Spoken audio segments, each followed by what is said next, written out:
Public hearings today kicked off as members from the private sector made submissions on the proposed local content bill by Baringo Senator Gideon Moi. Private sector players argued against some clauses on revenue sharing and production disclosures, the very clauses that the sponsor of the bill was keen on to protect local Kenyan communities in mineral-rich areas. Senate's Energy Committee held its first public hearings to allow members of the public to give their input into the proposed local content bill that seeks to streamline mining operations in Kenya. That we need more clarity on provisions regarding licensing. Local content will not only affect the oil and gas industry, but then it will also affect the mining sector and other sectors within the extractive industry. A lot of obligation is placed on the operator to carry out training of all Kenyans. Case in point is Section 55 and Section 2025. It is the intent and the intention of the operator to train. But to place an obligation on the operator to train all Kenyans? The bill, championed by Baringo Senator Gideon Moi, is expected to level the playing field to allow local communities to benefit more from mining operations in their areas.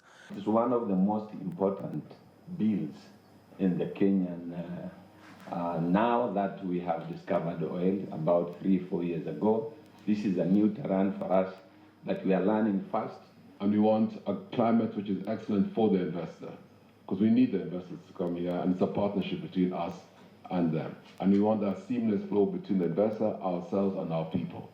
And when we say our people, it's not only the local people where the industry or the extractive process is going on, but all Kenyans in totality. The hearing saw multinational firms put up a spirited campaign against some sections of the proposed bill, mainly bordering on disclosure of production plans, as well as revenue sharing plans to the public. Should have a very clear emphasis in terms of collaboration between the county and national governments, because a lot of the resources that are actually the subject matter of this bill are actually in the counties. It is possible that through this bill, we can work together so that we can see how we can customize best practices, more so in oil-rich areas, so that it can be used in furthering research within our country. The bill has a raft of radical proposals which, if passed, could compel companies to source for materials locally, hire over 40% of staff from within Kenya, and ensure there is technology transfer to the country. But what's important, which came out, is the climate. They want a seamless operation where there's no duplication in the bills, our bill and other bills which are out there.